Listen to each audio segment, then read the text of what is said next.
Dermoid cyst. ত্বকের নিচে tissue জমা হলে ডারময়েড সিস্ট হয়।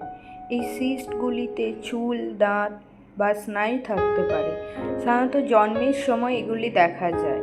ডারময়েড সিস্ট আপনার মাথা এবং ঘাড়ে তৈরি হয়, তবে এটি ডিম্বাশয়, মেরুদণ্ড বা শরীরে অন্য কোথাও থাকতে পারে।